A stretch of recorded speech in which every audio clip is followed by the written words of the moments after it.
नमस्कार दोस्तों, कथाओं का सागर चैनल में आपका स्वागत है। आज हम उस विषय पर बात करने जा रहे हैं जिसे अक्सर लोग बंद कमरों में फुसफुसाते हुए पूछते हैं। बहुत बार समाज में एक सवाल बार बार सुनने को मिलता है कि आखिर ऐसा क्यों होता है कि कई घरों में पति की मृत्यु पत्नी से पहले क्यों हो जाती है। आपने गौर किया होगा, हमारे समाज में, हमारे पड़ोस में या शायद हमारे अपने परिवार में अक्सर ऐसा होता है कि एक पति अपनी पत्नी से पहले संसार छोड़कर चला जाता है। कुछ लोग इसे महज एक इत्तेफाक मानकर छोड़ देते हैं और कुछ लोग इसे होनी मानते हैं। वहीं कुछ लोग इसे किस्मत कहते हैं और कुछ लोग इसके पीछे आध्यात्मिक कारण खोजने लगते हैं। लेकिन क्या यह वाकई इतना सरल है या फिर इसके पीछे प्रारब्ध, कर्म और समाज के कुछ ऐसे कड़वे सच छुपे हैं जिन्हें हम देखना नहीं चाहते। सनातन धर्म और आध्यात्मिक परंपरा में इस विषय को बहुत गहराई से समझाया गया है। जीवन और मृत्यु को केवल शरीर के अंत के रूप में नहीं देखा जाता, बल्कि इसे आत्मा की यात्रा का एक पड़ाव माना जाता है। इसीलिए जब किसी परिवार में पति की मृत्यु पहले होती है तो उसके पीछे केवल एक कारण नहीं होता, बल्कि कई आध्यात्मिक कर्म और जीवन शैली से जुड़े कारण होते हैं, जिनके बारे में हमारे शास्त्रों और संतों ने संकेत दिया है। आज हम इस गुत्थी को शास्त्रों के पन्नों से लेकर समाज की उन गलियों तक सुलझाएंगे जहां एक विधवा स्त्री को हर दिन जिंदा मौत का सामना करना पड़ता है। तो इस वीडियो को अंत तक देखिएगा, क्योंकि अंत में एक ऐसा रहस्य है जो आपकी सोच बदल देगा। सनातन धर्म कहता है कि यह शरीर केवल एक किराए का घर है। आत्मा इसमें तब तक रहती है जब तक उसका किराया यानी उसका प्रारब्ध शेष है। सनातन धर्म के अनुसार हर आत्मा इस संसार में अपने पिछले जन्मों के कर्मों का फल भोगने के लिए आती है, जिसे हम प्रारब्ध यानी कर्म कहते हैं। जब किसी व्यक्ति का प्रारब्ध पूरा हो जाता है तो उसकी जीवन यात्रा समाप्त हो जाती है। कई बार पति का प्रारब्ध पत्नी से कम होता है, इसीलिए उसकी मृत्यु पहले हो जाती है। यह कोई सजा नहीं होती, बल्कि आत्मा की यात्रा का एक निश्चित समय होता है जो पहले से निर्धारित माना जाता है। प्राचीन ग्रंथों में एक कथा आती है। जब दो आत्माएं विवाह के बंधन में बंधती हैं, तो वे केवल शारीरिक रूप से नहीं जुड़ती, बल्कि उनके पिछले कई जन्मों के कर्मों का लेखा जोखा एक हो जाता है। लेकिन ध्यान देने वाली बात यह है कि हर आत्मा का अपना एक एग्जिट टाइम पहले से तय होता है। ऋषि मुनि कहते हैं कि पुरुष की आत्मा अक्सर इस संसार में नींव रखने के लिए आती है। वह परिवार बनाता है, वंश को आगे बढ़ाता है और सुरक्षा का ढांचा तैयार करता है। जैसे ही उसका यह मुख्य उद्देश्य पूरा होता है, उसकी ऊर्जा का क्षय होने लगता है। जबकि पत्नी की आत्मा का उद्देश्य परिवार को संभालना, बच्चों का पालन पोषण करना और जीवन को आगे बढ़ाना होता है। इसीलिए वह अधिक समय तक जीवित रहती है। वहीं स्त्री को शक्ति का रूप माना गया है। प्रकृति ने उसे सृजन और संरक्षण दोनों की जिम्मेदारी दी है। अगर हम प्रकृति को ध्यान से देखें तो उसमें भी संतुलन का एक नियम होता है। प्रकृति हर चीज को संतुलित रखने की कोशिश करती है। कई बार परिवार की परिस्थितियों के अनुसार भी जीवन की दिशा बदल जाती है। जब पति का साया उठता है तो पत्नी को मजबूती के साथ परिवार को संभालना पड़ता है। कई महिलाओं में यह शक्ति पहले से ही होती है और वे कठिन परिस्थितियों में भी अपने बच्चों और परिवार को संभाल लेती हैं।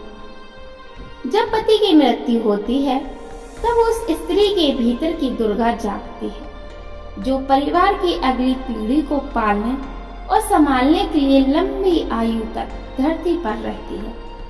यह कोई सजा नहीं, बल्कि आत्मा का एक मिशन पूरा होना है।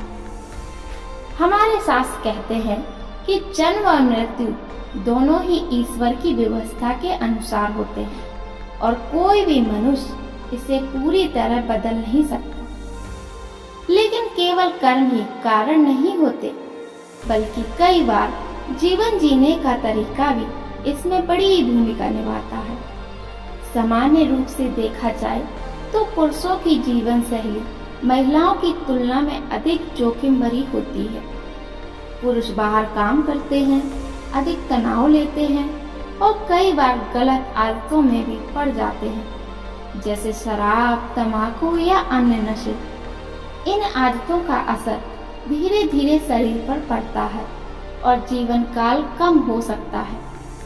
यही कारण है कि कई घरों में पति की मृत्यु पहले हो जाती है, जबकि पत्नी अधिक समय तक जीवित रहती है। अगर आध्यात्मिक दृष्टि से देखें तो पति और पत्नी का संबंध केवल इस जन्म तक सीमित नहीं होता। कई बार यह रिश्ता पिछले जन्मों से जुड़ा होता है। सनातन परंपरा में कहा गया है कि पति का मिलन भी कर्मों का परिणाम होता है। कभी कभी ऐसा होता है कि दोनों आत्माओं का साथ इस जन्म में केवल कुछ समय के लिए ही निर्धारित होता है। जब उस समय का उद्देश्य पूरा हो जाता है तो उनमें से एक की जीवन यात्रा समाप्त हो जाती है और दूसरा व्यक्ति जीवन में आगे बढ़ता है। हमारे समाज में एक और बात कही जाती है कि पत्नी का प्रेम और समर्पण पति को लंबे समय तक जीवित रख सकता है। लेकिन यह पूरी तरह सत्य नहीं है कि केवल इसी से जीवन बढ़ जाता है। प्रेम और सेवा निश्चित रूप से जीवन को सुखद बना सकते हैं, लेकिन मृत्यु का समय केवल भावनाओं से तय नहीं होता। यह कर्म और ईश्वर की इच्छा से जुड़ा होता है। आध्यात्मिक ग्रंथों में यह भी बताया गया है कि मृत्यु के पीछे केवल भौतिक कारण ही नहीं होते, बल्कि सूक्ष्म कारण भी होते हैं, जिन्हें हम सामान्य आंखों से नहीं देख सकते। कई बार ग्रहों की स्थिति, कर्मों का फल और आत्मा की यात्रा एक साथ मिलकर जीवन की दिशा तय करते हैं। इसीलिए यह समझना जरूरी है कि हर मृत्यु के पीछे एक गहरी आध्यात्मिक प्रक्रिया भी होती है। लेकिन इसका मतलब यह नहीं है कि हर जगह ऐसा ही होता है। कई घरों में पत्नी की मृत्यु भी पहले हो जाती है, लेकिन जीवन का नियम हर व्यक्ति के लिए अलग अलग होता है। इसीलिए हमें इसे किसी एक नियम से नहीं समझना चाहिए, बल्कि इसे जीवन की उस सच्चाई के रूप में देखना चाहिए जिसे कोई भी पूरी तरह टाल नहीं सकता। सनातन धर्म हमें यह भी सिखाता है कि जीवन और मृत्यु दोनों को शांत मन से स्वीकार करना चाहिए। जब किसी परिवार में पति की मृत्यु होती है तो वह समय बहुत कठिन होता है, लेकिन आध्यात्मिक दृष्टि से देखा जाए तो आत्मा कभी मरती नहीं है। वह केवल एक शरीर छोड़कर दूसरे शरीर की यात्रा शुरू करती है। इसीलिए मृत्यु को अंत नहीं, बल्कि एक परिवर्तन माना जाता है। कई संत कहते हैं कि जब किसी व्यक्ति की मृत्यु होती है तो उसकी आत्मा अपने कर्मों के अनुसार आगे की यात्रा करती है। अगर उसने जीवन में अच्छे कर्म किए हैं तो उसकी आत्मा को शांति मिलती है। इसीलिए जीवन का सबसे बड़ा उद्देश्य अच्छे कर्म करना और धर्म के मार्ग पर चलना माना गया है। इसी कारण हमारे धर्म में कहा गया है कि मनुष्य को हमेशा सत्य, धर्म और करुणा के मार्ग पर चलना चाहिए, क्योंकि अंत में वही कर्म हमारे साथ जाते हैं। धन, संपत्ति और शरीर सब यहीं रह जाते हैं, लेकिन आत्मा अपने कर्मों का फल लेकर आगे बढ़ती है। जब हम इस विषय को गहराई से समझते हैं तो हमें यह महसूस होता है कि जीवन बहुत अनमोल है। हर दिन, हर पल हमें अच्छे कर्म करने का अवसर देता है। इसीलिए हमें अपने जीवन को सही दिशा में जीने की कोशिश करनी चाहिए और दूसरों के प्रति प्रेम और सम्मान रखना चाहिए। जीवन की यही सच्चाई हमें यह भी सिखाती है कि किसी भी रिश्ते को हल्के में नहीं लेना चाहिए। पति और पत्नी का रिश्ता बहुत पवित्र माना गया है। यह केवल दो व्यक्तियों का नहीं, बल्कि दो आत्माओं का मिलन होता है, जो जीवन की यात्रा को साथ साथ तय करते हैं। लेकिन जब समय पूरा हो जाता है तो आत्मा अपनी अगली यात्रा के लिए आगे बढ़ जाती है। यही जीवन का शाश्वत नियम है, जिसे कोई भी बदल नहीं सकता। कई बार लोग यह सोचते हैं कि आखिर ईश्वर ऐसा क्यों होने देता है कि किसी स्त्री का जीवन साथी पहले चला जाता है। यह सवाल केवल आज का नहीं है, बल्कि हजारों वर्षों से मनुष्य के मन में उठता आ रहा है।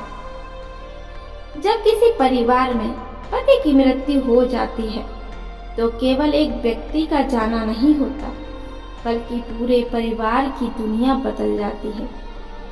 लेकिन सनातन धर्म हमें यह समझाने की कोशिश करता है कि जीवन की हर घटना के पीछे कोई ना कोई गहरा कारण जरूर होता है। पुराने ग्रंथों में एक बात कही गई है कि इस संसार में जो भी संबंध बनते हैं वे केवल इस जन्म के नहीं होते। कई बार दो आत्माएं पिछले जन्मों के अधूरे कर्मों को पूरा करने के लिए इस जन्म में मिलती हैं। पति और पत्नी का संबंध भी ऐसा ही एक गहरा संबंध माना जाता है।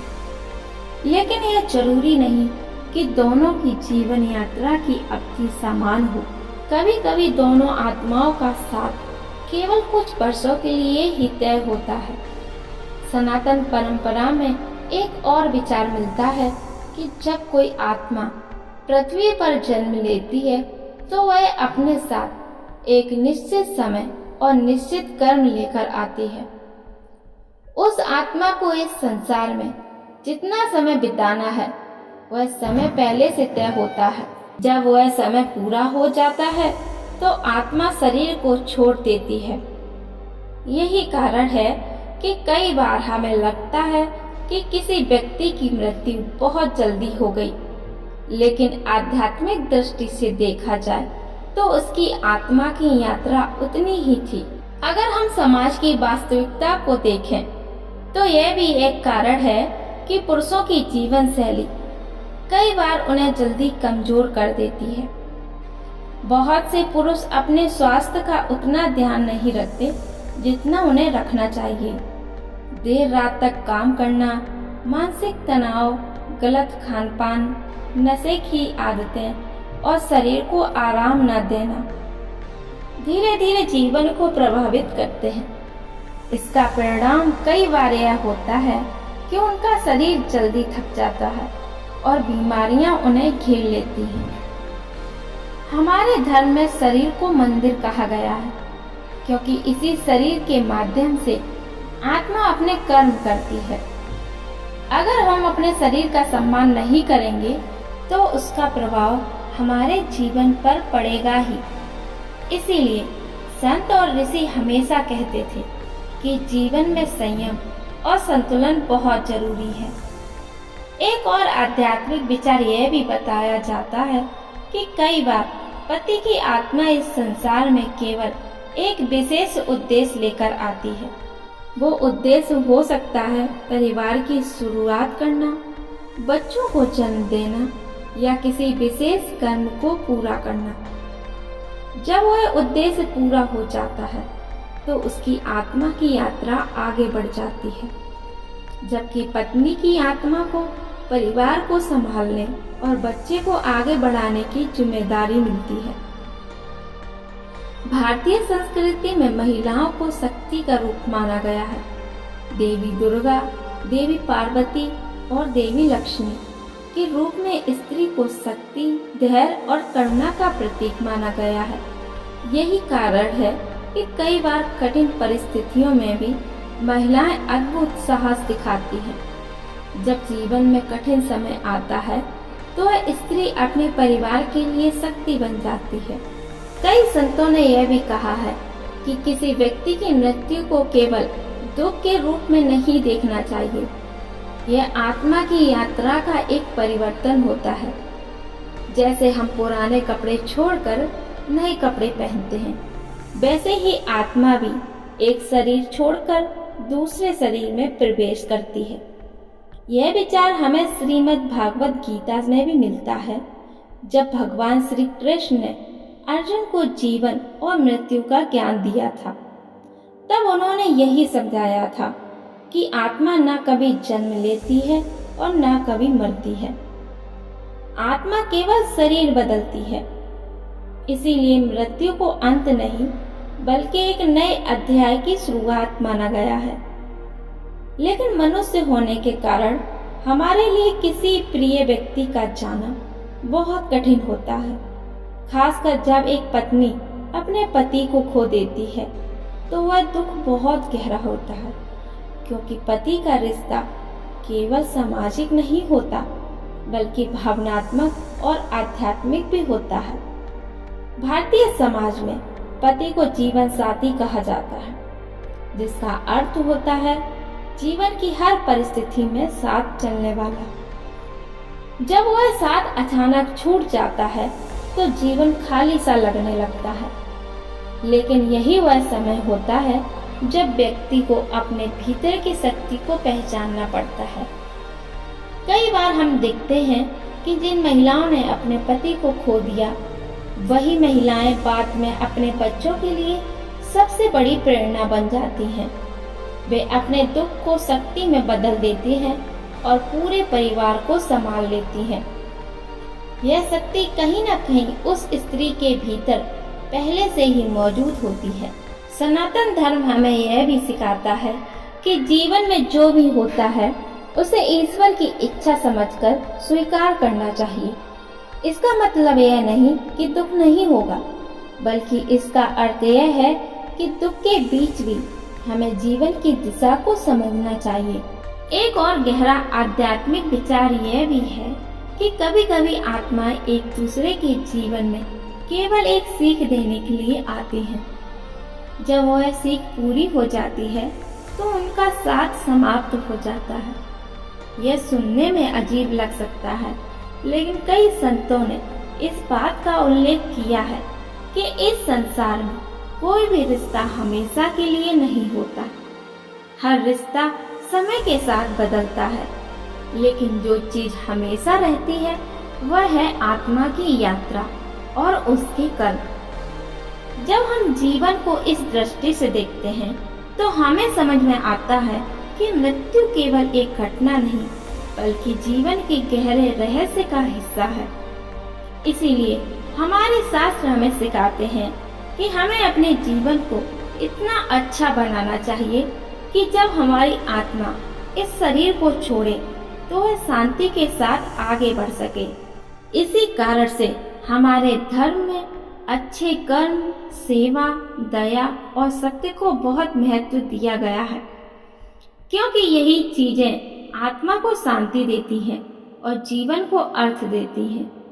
लेकिन इस विषय में एक और रहस्य छिपा हुआ है जिसके बारे में बहुत कम लोग जानते हैं। कई आध्यात्मिक ग्रंथों में यह संकेत मिलता है कि पति और पत्नी के जीवन की अवधि के पीछे केवल कर्म ही नहीं बल्कि कुछ और सूक्ष्म कारण भी होते हैं जिन्हें सामान्य लोग समझ नहीं पाते। और यही वो रहस्य है जिसे समझने के बाद बहुत से लोगों की सोच पूरी तरह बदल जाती है। बहुत कम लोग जानते हैं कि सनातन धर्म में जीवन और मृत्यु को केवल शरीर की घटना नहीं माना गया, बल्कि इसे आत्मा और कर्मों के गहरे रहस्य से जोड़ा गया है। कई प्राचीन ग्रंथों और संतों की वाणी में यह संकेत मिलता है कि पति और पत्नी का साथ केवल इस जन्म तक सीमित नहीं होता। यह रिश्ता कई जन्मों की यात्रा का परिणाम हो सकता है। जब दो आत्माएं किसी विशेष कर्म को पूरा करने के लिए मिलती हैं, तो उनका साथ उतने समय तक ही रहता है। जितना उस कर्म को पूरा करने के लिए आवश्यक होता है। कभी कभी ऐसा भी होता है कि पति और पत्नी का मिलन केवल एक जीवन का अध्याय होता है, पूरी कहानी नहीं। जब वह अध्याय पूरा हो जाता है तो उनमें से एक आत्मा अपनी यात्रा आगे बढ़ा देती है। यही कारण है कि कई बार हमें लगता है कि किसी व्यक्ति की मृत्यु अचानक हो गई, जबकि आध्यात्मिक दृष्टि से वह आत्मा पहले से ही अपनी अगली यात्रा के लिए तैयार होती है। सनातन धर्म में कर्म का सिद्धांत बहुत गहरा है। यह कहा जाता है कि हर व्यक्ति अपने पिछले जन्मों के कर्मों का फल इस जन्म में भोगता है। इसे प्रारब्ध कर्म कहा जाता है। जब प्रारब्ध समाप्त हो जाता है तो आत्मा शरीर को छोड़ देती है। कई बार पति का प्रारब्ध पत्नी से पहले समाप्त हो जाता है और इसी कारण उसकी मृत्यु पहले हो जाती है। लेकिन यह केवल एक आध्यात्मिक कारण नहीं है। जीवन के कई व्यवहारिक पहलू भी इसमें भूमिका निभाते हैं। अगर हम समाज को ध्यान से देखें तो पाएंगे कि पुरुष अक्सर अपने शरीर और मन पर बहुत अधिक दबाव डालते हैं। वे परिवार की जिम्मेदारियों को निभाने के लिए दिन रात मेहनत करते हैं। कई बार वे अपने स्वास्थ्य को पीछे छोड़ देते हैं और केवल काम में लगे रहते हैं। तनाव, चिंता और असंतुलित जीवन धीरे धीरे शरीर को कमजोर करने लगते हैं। इसके साथ अगर गलत आदतें जुड़ जाएं, जैसे तंबाकू, खैनी, शराब या अन्य नशे, तो शरीर की शक्ति और भी तेजी से कम होने लगती है। यही कारण है कि संत और योगी हमेशा कहते थे कि मनुष्य को अपने शरीर को स्वस्थ रखना चाहिए, क्योंकि यही शरीर आत्मा का वाहन है। जीवन का एक और रहस्य यह है कि हर आत्मा का उद्देश्य अलग अलग होता है। कोई आत्मा इस संसार में बहुत लंबा जीवन जीने के लिए आती है, जबकि कोई आत्मा कम समय में ही अपना उद्देश्य पूरा कर लेती है। कई बार पति की आत्मा का उद्देश्य जल्दी पूरा हो जाता है, जबकि पत्नी की आत्मा को अभी और समय तक इस संसार में रहना है। भारतीय परंपरा में यह भी माना गया है कि स्त्री के भीतर एक विशेष सहनशीलता और शक्ति होती है। वो दुख और कठिनाइयों को सहकर भी जीवन को आगे बढ़ाने की क्षमता रखती है। शायद इसी कारण प्रकृति ने उसे ऐसी शक्ति दी है कि वह कठिन परिस्थितियों में भी परिवार को संभाल सके।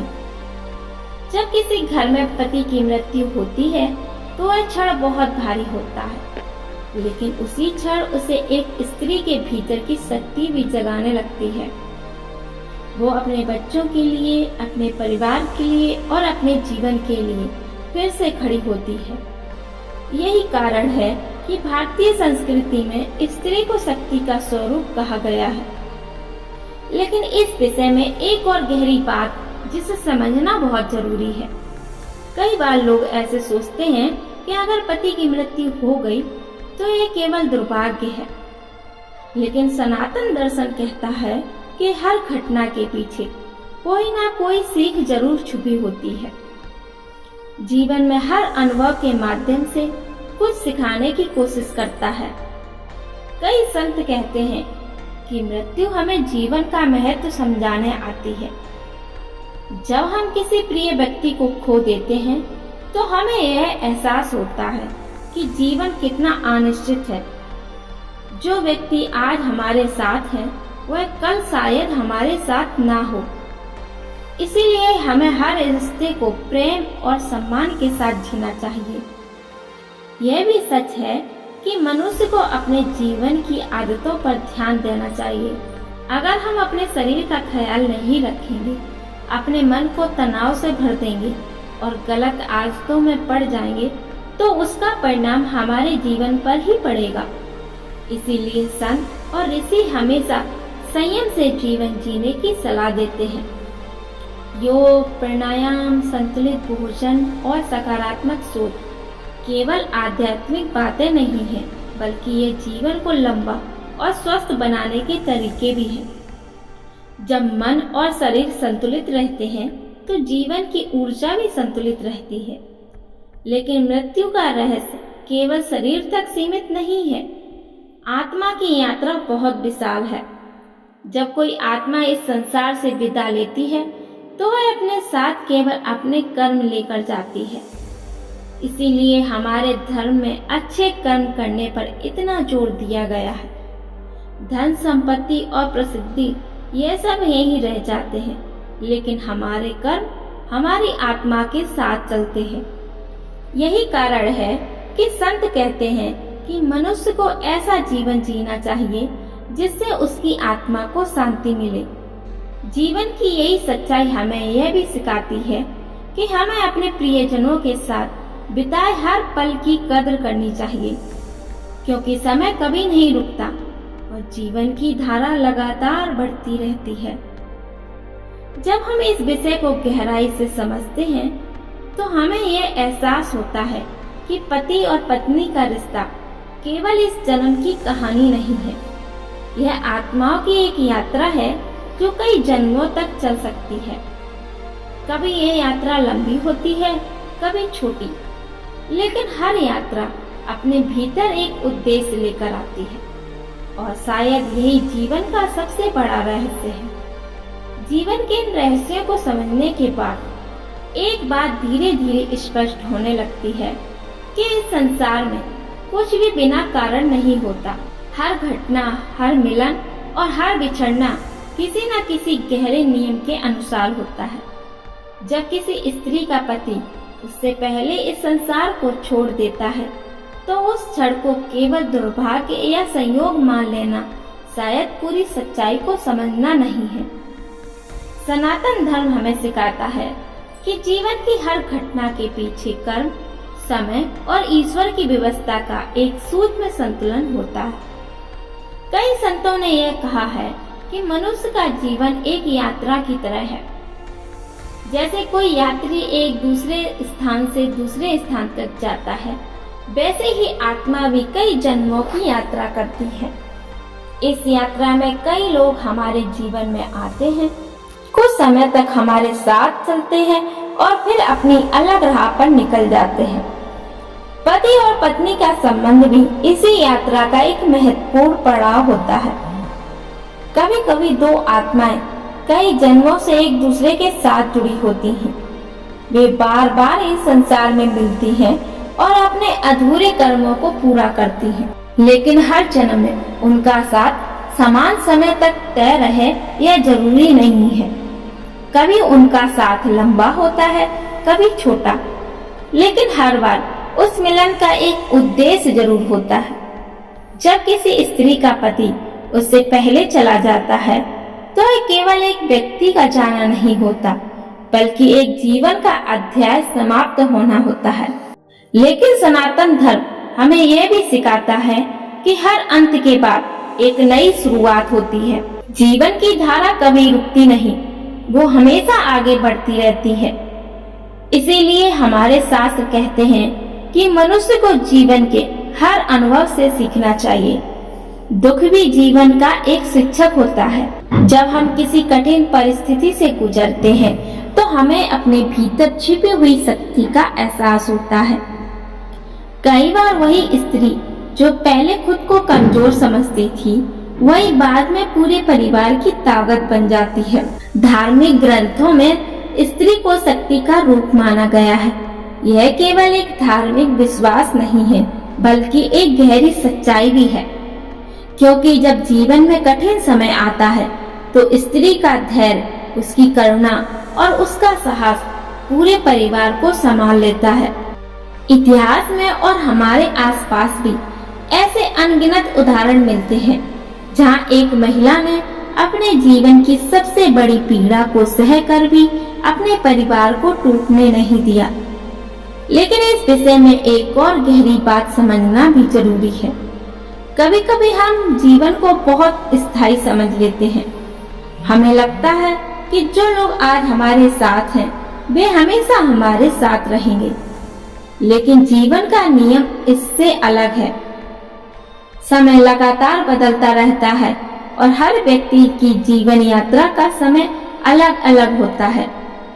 यही कारण है कि हमारे ऋषि मुनि हमेशा कहते थे कि मनुष्य को अपने जीवन के रिश्तों को प्रेम और सम्मान के साथ जीना चाहिए, क्योंकि कोई नहीं जानता कि जीवन का कौन सा क्षण आखिरी मुलाकात बन जाए। इसलिए हमें अपने परिवार के साथ बिताए हर पल की कद्र करनी चाहिए। अगर हम इस विषय को आध्यात्मिक दृष्टि से देखें तो हमें यह समझ में आता है कि मृत्यु कोई डरावनी चीज नहीं है। यह आत्मा की यात्रा का एक स्वाभाविक हिस्सा है। जैसे सूरज डूबने के बाद फिर से उगता है, वैसे ही आत्मा भी एक शरीर को छोड़कर दूसरी यात्रा शुरू करती है। श्रीमद् भागवत गीता में भगवान श्री कृष्ण ने यही ज्ञान दिया था कि आत्मा न जन्म लेती है और न मरती है, वो केवल शरीर बदलती है। जब हम इस विचार को समझते हैं तो मृत्यु का भय थोड़ा कम हो जाता है और जीवन का महत्व और ज्यादा बढ़ जाता है। कई संत यह भी कहते हैं कि मनुष्य को अपने जीवन को इस तरह जीना चाहिए, जब हम उसकी आत्मा इस शरीर को छोड़े तो उसे कोई पछतावा ना हो। जीवन का सबसे बड़ा उद्देश्य यही है कि हमें अच्छे कर्म करें, दूसरों की मदद करें और अपने दिल को साफ रखें। धन और संपत्ति जीवन को आराम दे सकते हैं, लेकिन आत्मा को शांति केवल अच्छे कर्मों से ही मिलती है। इसीलिए हमारे धर्म में सेवा, दया और सत्य को सबसे बड़ा धर्म माना गया है। जब हम किसी प्रिय व्यक्ति को खो देते हैं तो हमें लगता है कि सब कुछ खत्म हो गया, लेकिन समय के साथ हमें यह भी समझ में आने लगता है कि जीवन अभी भी आगे बढ़ रहा है। धीरे धीरे दर्द कम होने लगता है और यादें एक मधुर स्मृति बन जाती हैं। कई बार ऐसा भी होता है कि जिस व्यक्ति को हम खो चुके होते हैं, वही व्यक्ति हमारी यादों और हमारी सीखों के माध्यम से हमारे जीवन का हिस्सा बना रहता है। उसकी बातें, उसकी सीख और उसके साथ बिताए हुए वो पल हमें जीवन में आगे बढ़ने की प्रेरणा देते हैं। इसीलिए कहा जाता है कि प्रेम कभी समाप्त नहीं होता। शरीर समाप्त हो सकता है, लेकिन प्रेम और यादें हमेशा जीवित रहती हैं। यही कारण है कि कई लोग अपने प्रियजनों को खोने के बाद भी उनके आदर्शों को अपने जीवन में आगे बढ़ाते हैं। जीवन का सबसे बड़ा सत्य यही है कि हर आत्मा अकेले इस संसार में आती है और अकेले ही जाती है, लेकिन इस यात्रा के बीच जो रिश्ते बनते हैं वही जीवन को सुंदर बनाते हैं। पति और पत्नी का रिश्ता भी इसी सुंदरता का एक हिस्सा है। अगर हम इस पूरे विषय को एक सरल तरीके से समझें तो यह कहा जा सकता है कि किसी भी व्यक्ति की मृत्यु के पीछे कई कारण एक साथ काम करते हैं। कर्म, जीवन शैली, समय और ईश्वर की व्यवस्था, यह सब मिलकर जीवन की दिशा तय करते हैं। इसीलिए जब हम सुनते हैं कि किसी स्त्री का पति उससे पहले चला गया तो हमें केवल दुख ही नहीं बल्कि जीवन के इस गहरे रहस्य को भी समझने की कोशिश करनी चाहिए, क्योंकि जीवन केवल उतना ही नहीं है जितना हमारी आंखें देख पाती हैं। इसके पीछे एक बहुत विशाल और गहरा आध्यात्मिक संसार भी है जिसे समझना आसान नहीं है। लेकिन एक बात निश्चित है, जीवन हमें हर दिन एक नया अवसर देता है प्रेम करने का, अच्छे कर्म करने का और अपने रिश्तों को सच्चे दिल से निभाने का। और शायद यही जीवन का सबसे बड़ा संदेश भी है कि जब तक हम इस संसार में हैं तब तक हमें अपने हर पल को अर्थपूर्ण बनाना चाहिए, क्योंकि कौन जानता है कि जीवन की ये यात्रा कब और किस मोड़ पर एक नई दिशा ले ले। इसीलिए संत हमेशा कहते हैं कि जीवन को प्रेम, धैर्य और विश्वास के साथ ही जीना सबसे बड़ी बुद्धिमानी है। यही वह मार्ग है जो मनुष्य को शांति भी देता है और जीवन को एक गहरा अर्थ भी देता है। और जब हम इस सच्चाई को समझ लेते हैं तब हमें महसूस होता है कि जीवन का हर पल वास्तव में एक अनमोल उपहार है। दोस्तों, अब हम बात करते हैं उस सत्य की जिससे हम सब मुंह फेर लेते हैं, पति की मृत्यु केवल एक व्यक्ति का जाना नहीं है, बल्कि एक स्त्री के अस्तित्व पर लगने वाला सबसे बड़ा प्रश्न चिन्ह है। जैसे ही चिता की आग ठंडी होती है, समाज की नजरें उस स्त्री पर गर्म होने लगती हैं। क्या आपने कभी महसूस किया है कि एक विधवा स्त्री को किन कड़वी सच्चाइयों का सामना करना पड़ता है? दोस्तों, अक्सर हमने देखा होगा या हमें सुनने को भी मिलता है कि बेचारे को खा गई, या उसकी तो कुंडली ही भारी थी। मृत्यु ईश्वर की इच्छा है, पर इल्जाम उस अभागन स्त्री पर मढ़ दिया जाता है। आज भी कई घरों में पति के जाते ही स्त्री से उसके रंगीन कपड़े, बिंदी और चूड़ियां छीन ली जाती हैं। उसे ये एहसास कराया जाता है कि अब उसकी खुशियों का अधिकार खत्म हो गया। किसी की शादी हो या कोई शुभ काम, विधवा स्त्री को किनारे कर दिया जाता है, मानो उसकी परछाई भी खुशियों को नजर लगा देगी। क्या यह वही समाज है जो स्त्री को देवी कहता है? पति की 13वीं भी नहीं होती कि परिवार के शुभ चिंतक जायदाद का हिसाब लगाने पहुंच जाते हैं। वह स्त्री जो कल तक घर की लक्ष्मी थी, आज उसे बेदखल करने की साजिशें शुरू हो जाती हैं। दोस्तों, केवल आध्यात्मिक कारण ही नहीं, हमारी रोजमर्रा की जिंदगी भी इस अंतर को पैदा करती है। पुरुष अक्सर महिलाओं की तुलना में अधिक जोखिम भरा जीवन जीते हैं।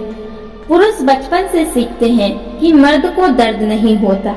वे अपनी चिंताओं को अंदर ही दबाते हैं, जिससे हार्ट अटैक और मानसिक बीमारियों का खतरा बढ़ जाता है।